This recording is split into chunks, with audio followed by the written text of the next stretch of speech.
What was your early life like? I'm sorry, my early life was difficult. My father died when I was 4 years old. My mother was about 35. My brothers were about 7 and 11. And my mother and father were very, very much in love with each other. He died of Hodgkin's disease, and that loss devastated my mother. In addition, he was a very successful dentist, and my mother was hoping to have a similar life that her parents had had, with her father being a doctor, and so she hoped to be well off, and she was absolutely devastated to lose him and to then be a single mother with 3 young children. So she was very, very angry. And she took it out on my brothers and me verbally. I was the youngest and the only girl.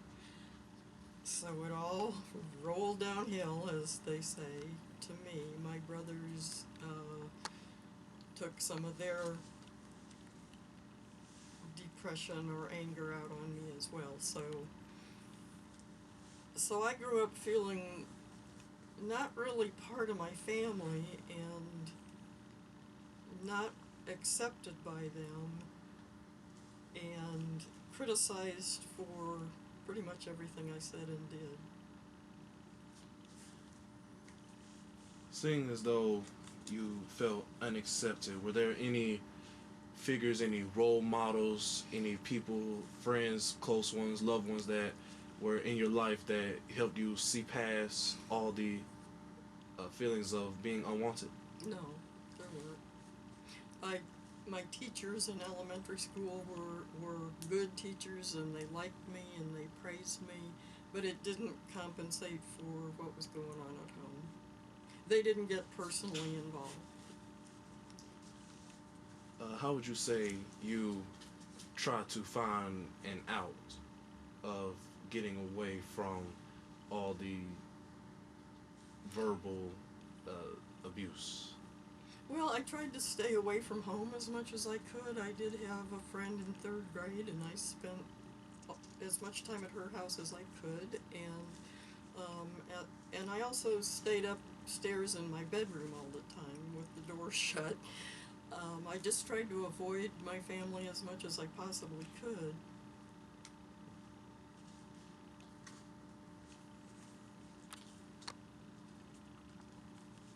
Okay, you say that you had this friend that you would spend Mm-hmm. time. Would you say that this was the only person that you could talk to, and her family being the one that you could just find an out and find a way, a place to feel that you are wanted?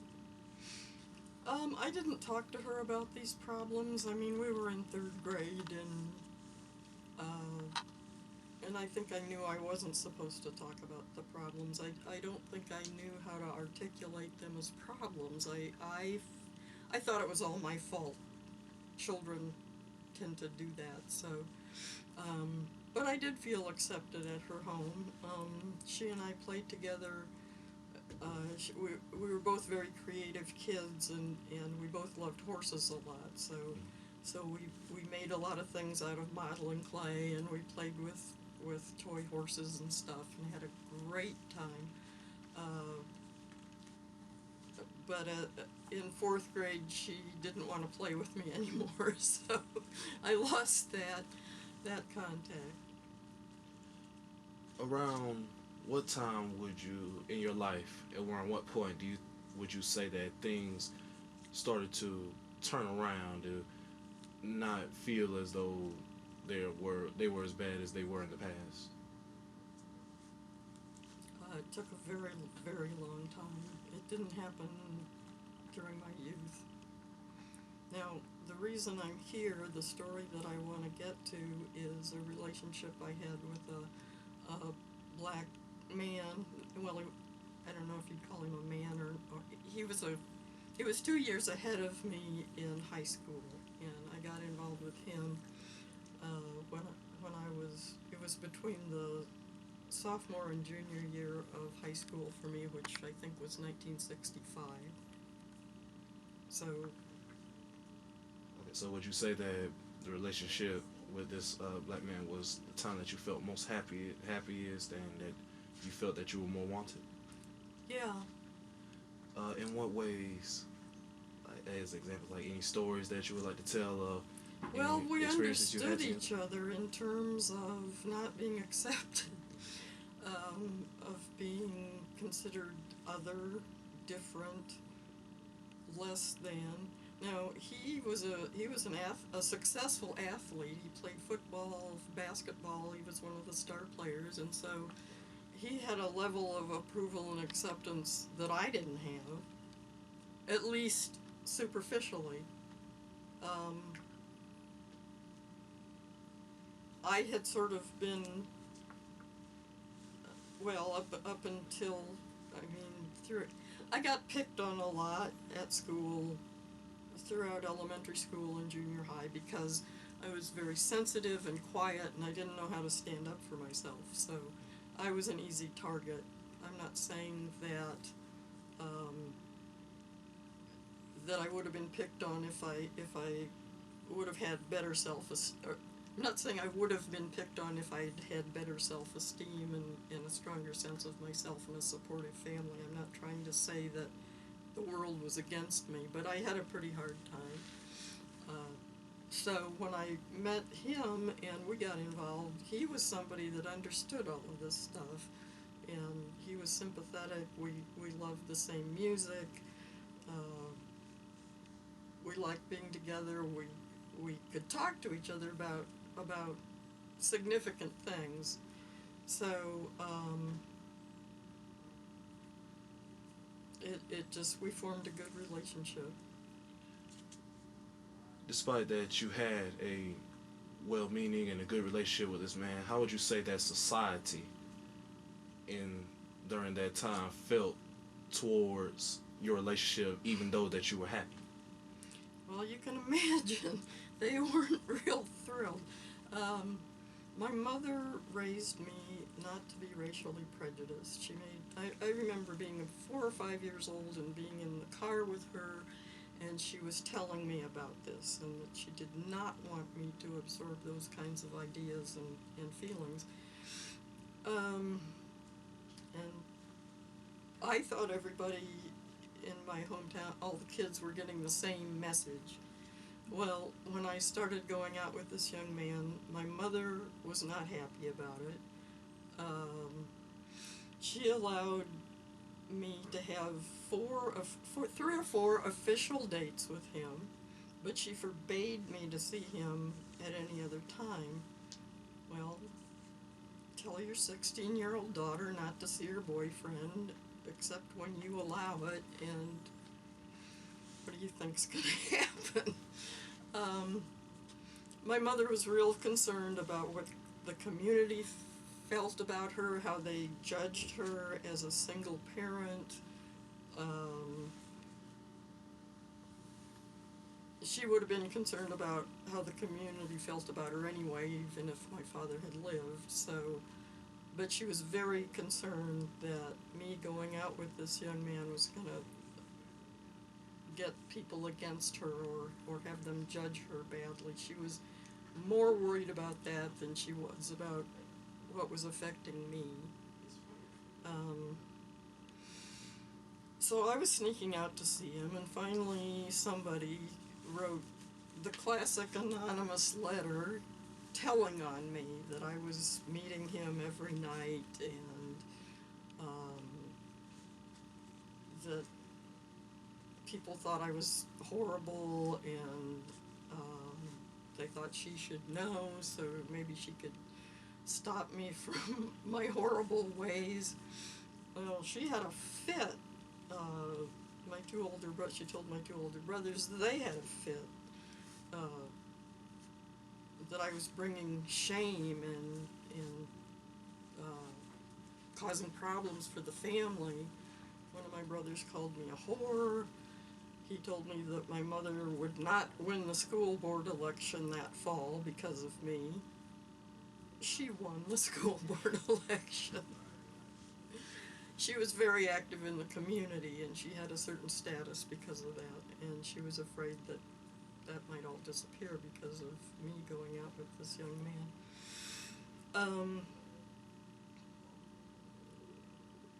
My relationship with him began during the summer, and so when school started that fall,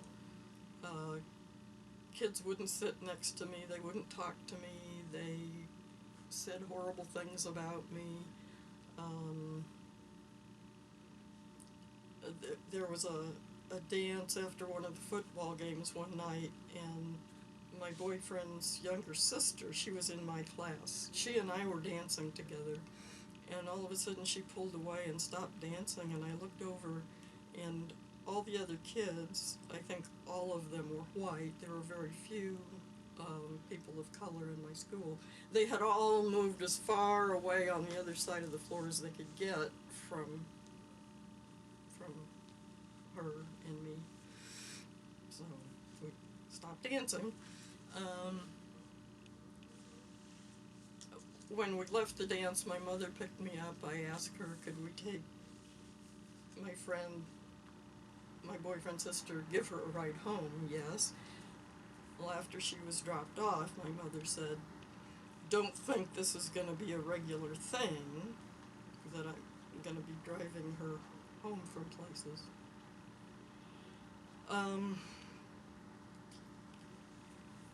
After the anonymous letter, I was grounded for a long, long time, forbidden to see him.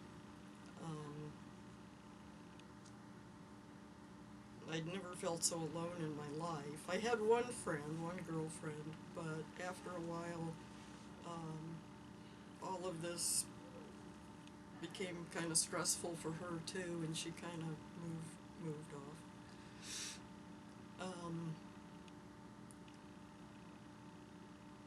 After I graduated, I tried to find jobs, and summer jobs and jobs in my hometown. Nobody would hire me.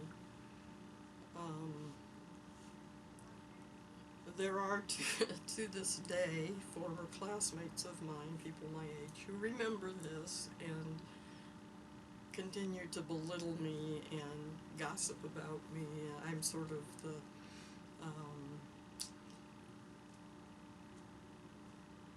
I wear the scarlet letter. Maybe it's not scarlet in my case, but that's how I'm viewed. Now, not by everybody, but what I'm getting at is some people have not forgotten and have not gone beyond it to think that, to try to understand that there really was no problem with this, or to think of me as someone who might not be that same scared little girl. I don't know if I'm getting off the track or not. You're perfectly fine, man. Okay. Although you say that your mother raised you not to be racially prejudiced towards people of color, would you still say, even though you had a relationship with a black man, that she showed some forms of racial prejudice, even though she raised you not to be? Oh, yeah. I mean, if he'd been white, there would have been no issue. When I was first seeing him, she would say, well, he's very nice, but he's not as intelligent as you are. All my previous boyfriends had not been as intelligent as I was, but that didn't matter. I don't know that he wasn't as intelligent as I was. Who's to say? Nobody gave us IQ tests, so I can't remember right now. There might have been some other things she tried to point out. Oh, she told me that when she was in college, she went out with a young man who was Jewish, but he told her that this couldn't go on because he could never marry her, and I guess I was supposed to absorb that and understand that, well, I was being a good person in wanting to go out with him or be involved with him. It really wasn't practical. It wasn't realistic. But I know that I know that she was really concerned about how the community looked at her, and like I say, she forbade me to see him. But one of her colleagues on the school board, she told me later that one of her colleagues on the school board came to see her, and he said to her, "Do you know that Mary's seeing this young man?"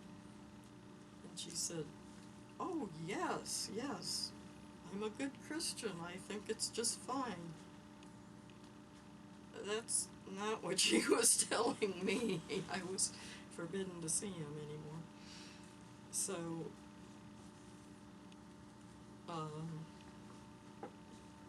I didn't have any support from anybody, and I just had to carry it by myself, and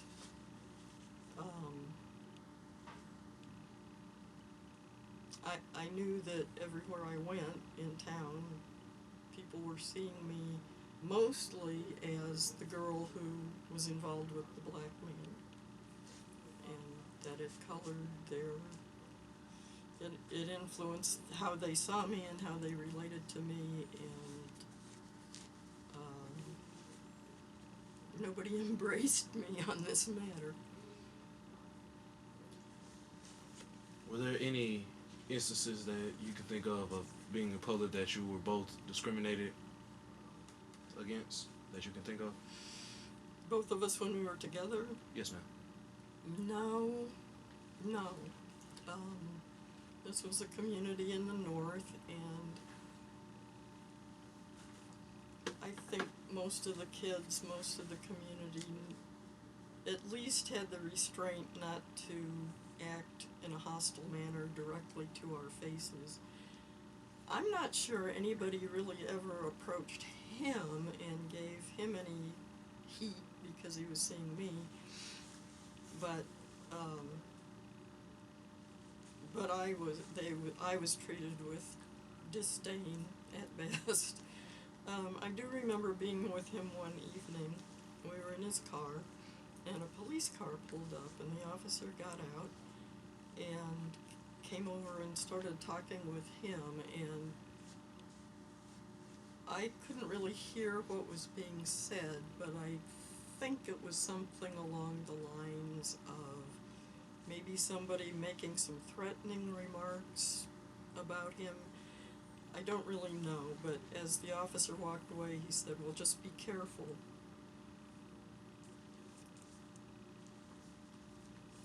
How did others that weren't showing any racial prejudice, how did others around you react to what was happening to the both of you?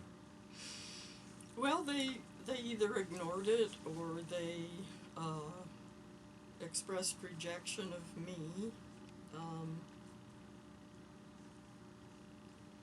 Like I said, kids wouldn't sit next to me in school. Kids wouldn't talk to me. I was scared to death to go to the cafeteria for lunch because I was a shy kid anyway, and I just couldn't walk into that room with all those kids knowing or thinking I know how they felt about me. Because I was by myself, so I just hid out during lunch.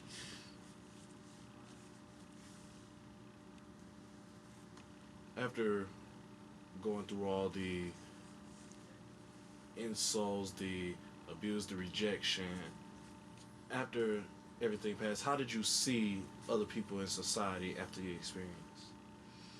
Well, I was real angry for a long time. Left my hometown and didn't go back for a long time.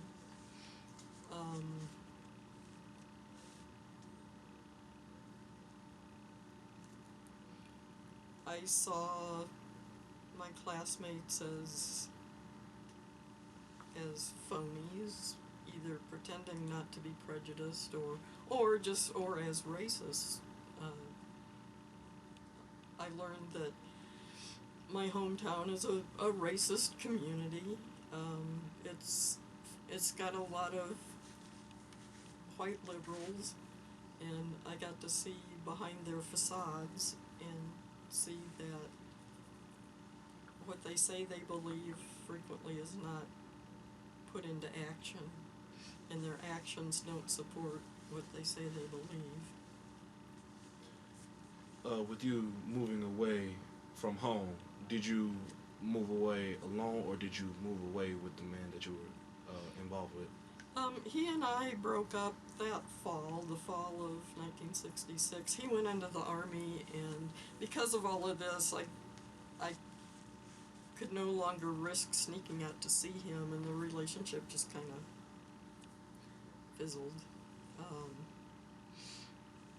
He was 2 years older, so maybe he was becoming interested with women his age, or mostly he went into the Army, and I just didn't ever see him again. What did you tell important people that came into your life about this event? Pretty much what I'm telling you.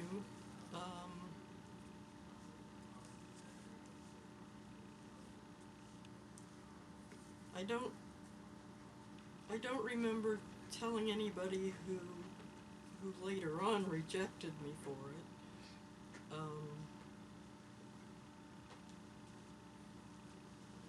So sorry to interrupt.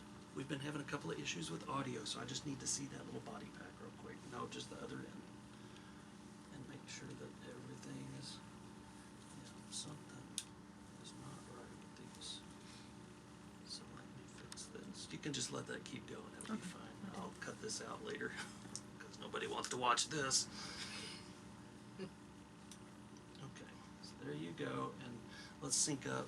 After the fact, I'll show you what it did. Thank you. Back to the question, ma'am. What did you tell important people in your life about this event?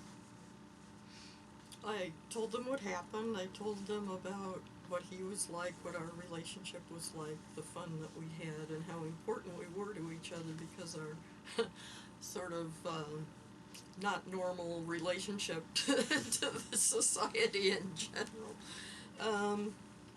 And people accepted it. The people I became close to that I told about it did not reject me, or they were understanding about what I went through and compassionate. So I've never hid it from anybody. I've never, it's not part of my life that I've left out when I tell people about my life. After all the discrimination passed and after the relationship ended, did you try to find a search for justice and any compensation, personal satisfaction, or an apology from anyone? No, I pretty much just left town.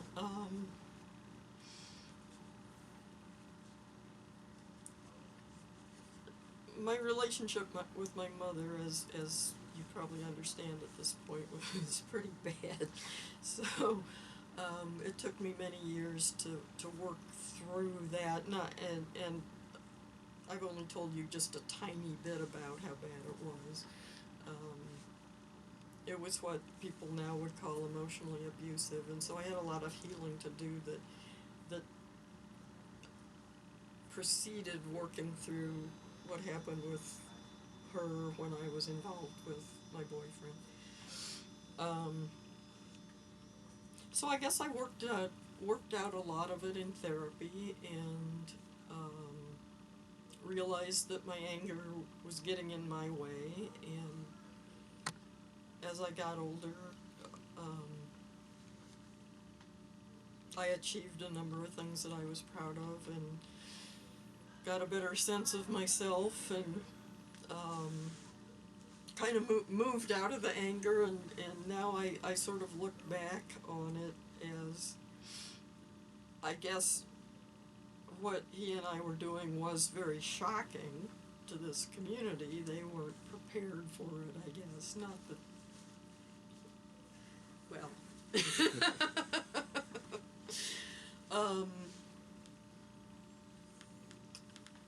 guess I see most of my peers as having accepted the status quo of the time and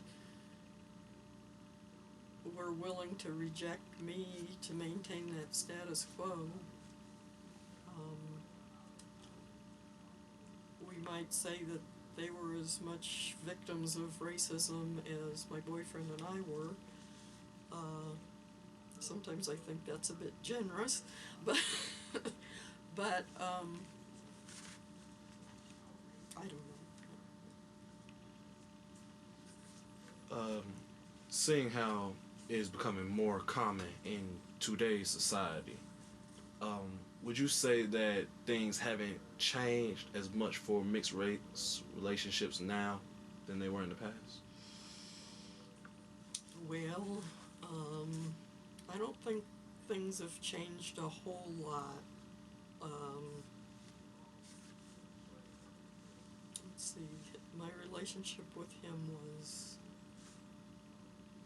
50 years ago. I don't think much has changed. I know that in some places racially mixed marriages are more accepted, and people don't have their houses burned down or are not maybe denied employment or something, but I still think that there are problems and that interracial couples need to have a support system and a solid family relationships or support system in order to survive in this society. My oldest brother, his daughter married an African American man. When was that? I think it was in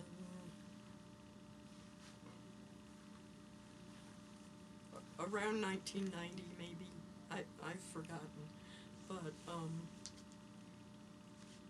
so he had no problem by that point with his daughter marrying a black man, and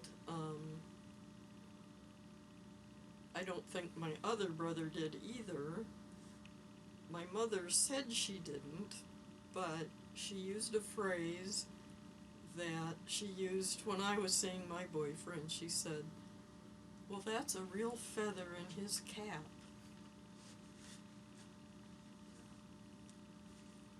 That he had achieved something by marrying a white woman, that he had lifted himself up.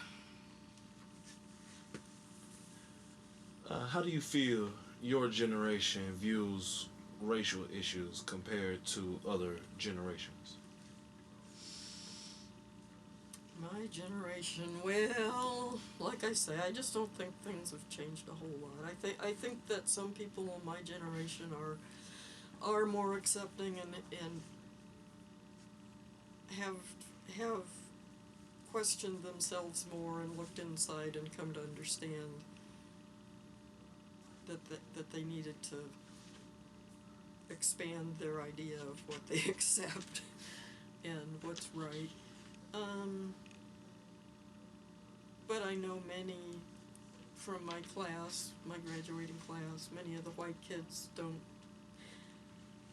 they're more on the, oh, it's not really an issue, I'm not prejudiced, don't talk about it, you're making too much out of this, that kind of attitude.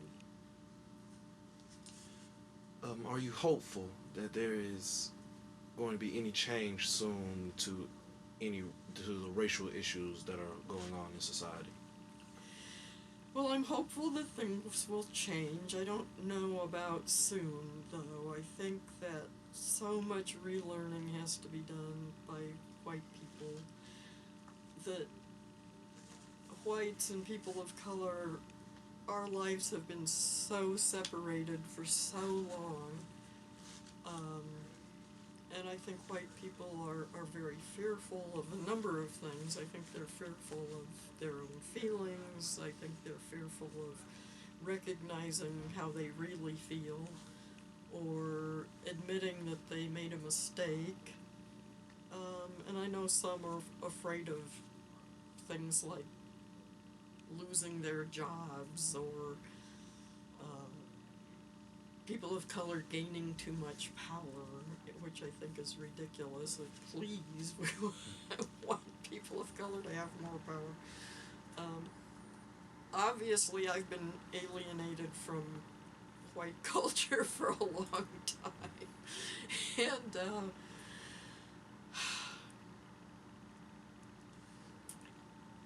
I'd like to be more hopeful than I am.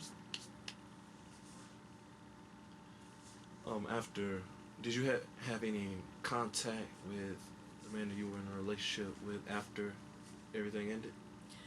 No, years later, at least 20 years later, I did get in touch with him and we talked for a little bit, and that was it. It was good to see him again. We no longer shared a lot of what we had shared when we were younger for various reasons, and I was sad about that, but I was glad I saw him again. He died a few years ago, and when I learned of his death, I also learned that his younger sister, the sister that I had been dancing with, she had died several years prior to that. And I felt really bad about that, and I wrote to their mother. I didn't get a response from her, but I didn't expect to, and I just wrote and said, I'm so sorry. Did you find any faith to see past everything that you went through? Faith? Yes, ma'am. I think so, but I can't say specifically what it is. I guess I have a faith in, I don't have a religious faith per se, but I guess I have faith in myself. I guess I have faith in the higher powers that guide us, and that even though I can't maybe name them, or that they're there, and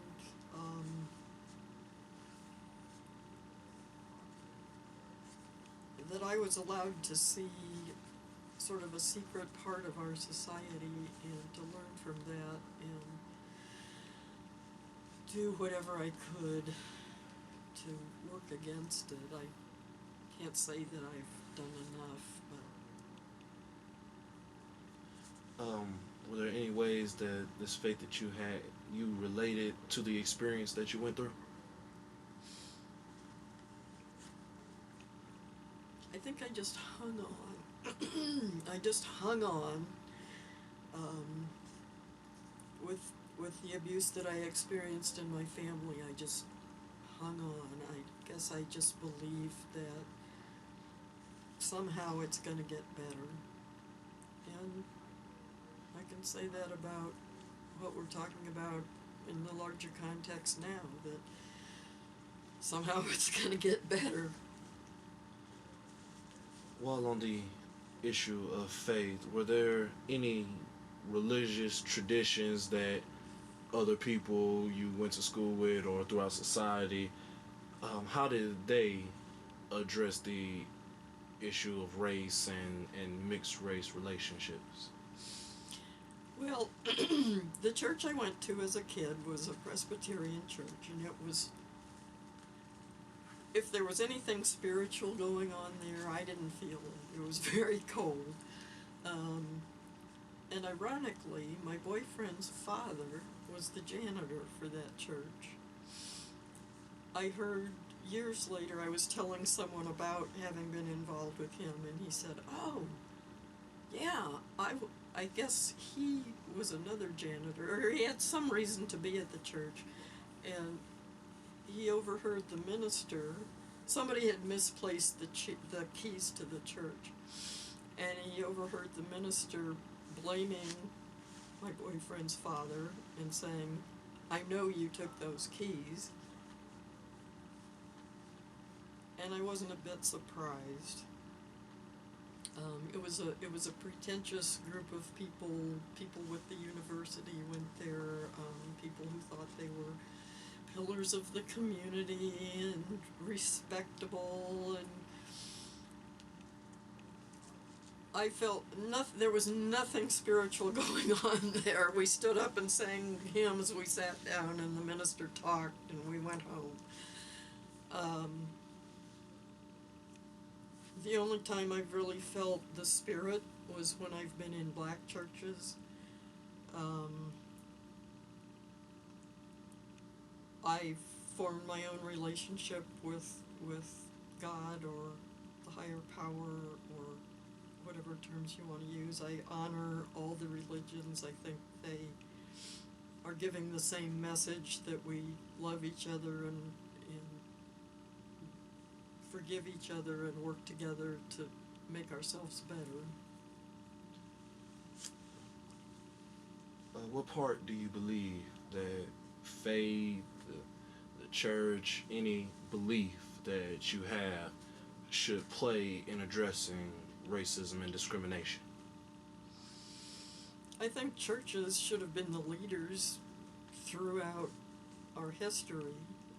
I know they took a big role during the civil rights movement in the 60s when I was a kid. They should have been battering away ever since then at this problem. They should have been the leaders, but they weren't.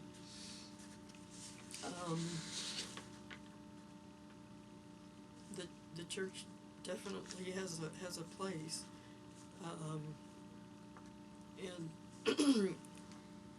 and it's been through a couple of churches in Austin that I have gotten involved with some of the activist and advocacy work.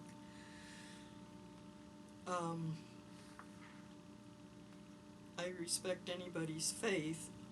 I believe that if faith works for you and bolsters you in doing anti-racist work or in working for changes in our society, that's great. Hang on to it. I would never... Faith is not irrelevant at all. I think each person has their own way of being faithful, of having belief. I'm fine with churches. It's going to take all of us, is what I think, and faith has a big place.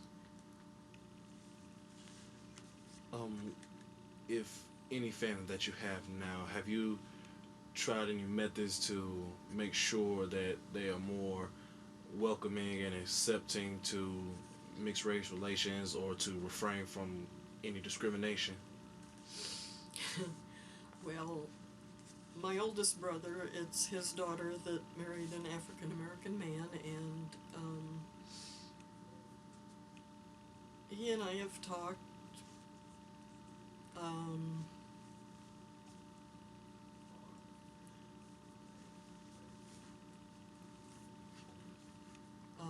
He's involved with the Unitarian Church. I'm not sure he sees racism as I do, as being as deep and widespread as I believe it is. But I could be wrong. We haven't talked about that recently. My other brother and his wife are currently not speaking to me because of an interaction we had a couple of 2 or 3 summers ago. They asked me what I thought of Hillary Clinton. I said, she's not perfect, but I'm going to vote for her. And suddenly this rant broke out, which included a lot of stuff about racism and Black Lives Matter negatively. And my brother and his wife were shouting. Well, maybe they weren't shouting. It seemed like shouting to me. I think they were discussing it very animatedly, and I couldn't get a word in. And so any efforts to try to talk to them have been very difficult and continue to be very difficult.